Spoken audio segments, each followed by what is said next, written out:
लाडकी बहीण योजनेसाठी आदिती तटकरेंची मोठी घोषणा. ई-के-वाय-सी बाबत मोठा दिलासा. नमस्कार मित्रांनो, आपल्या सर्वांचे गोविंद नेट कॅफे या यूट्यूब चॅनलवर मनापासून स्वागत आहे. आज आपण लाडकी बहीण योजनेबाबत एक अत्यंत महत्त्वाची आणि दिलासादायक बातमी पाहणार आहोत. मित्रांनो, महाराष्ट्र सरकारची मुख्यमंत्री माझी लाडकी बहीण योजना अंतर्गत महिला व बालविकास मंत्री आदिती तटकरे यांनी मोठी घोषणा केली आहे. आतापर्यंत अनेक लाडक्या बहिणींना ई-के-वाय-सी मध्ये चूक झाल्यामुळे अपात्र ठरवले जात होते आणि त्यांचा 1,500 रुपयांचा लाभ थांबण्याची भीती होती. मात्र आता सरकारने यावर महत्त्वाचा निर्णय घेतला आहे. आदिती तटकरेंच्या घोषणेनुसार ई-के-वाय-सी मध्ये चूक झालेल्या महिलांना थेट अपात्र ठरवले जाणार नाही.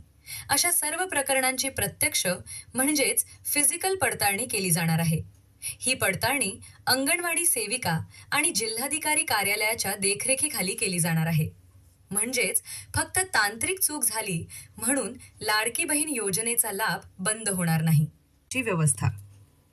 ऑनलाईन ई-के-वाय-सी मध्ये चुकीचा पर्याय निवडलेल्या किंवा तांत्रिक अडचणी असलेल्या महिलांची अंगणवाडी सेविकांमार्फत प्रत्यक्ष पडताळणी होईल. 31 डिसेंबर 2025च्या मुदतीनंतरही पात्र महिलांना लाभ मिळेल. हप्त्यांचे वितरण. डिसेंबरचा हप्ता अडकलेल्या महिलांना लवकर मिळेल. जानेवारीचा 1,500 रुपये हप्ता 26 जानेवारीपर्यंत बँक खात्यात जमा होईल. ग्रामीण महिलांसाठी विशेष सोय. कमी शिक्षित आणि डिजिटल सुविधा नसलेल्या महिलांसाठी ही मोठी मदत. चुकीच्या माहितीमुळे योजनेबाहेर होण्याची शक्यता संपली. काय करावे? जवळील अंगणवाडी सेविकेशी संपर्क साधा. आधार कार्ड प्लस बँक पासबुक घेऊन जा. प्रत्यक्ष पडताळणीनंतर दरमहा 1,500 रुपयेचा लाभ सुरू राहील. ही घोषणा लाखो पात्र लाडक्या बहिणींसाठी वरदान आहे.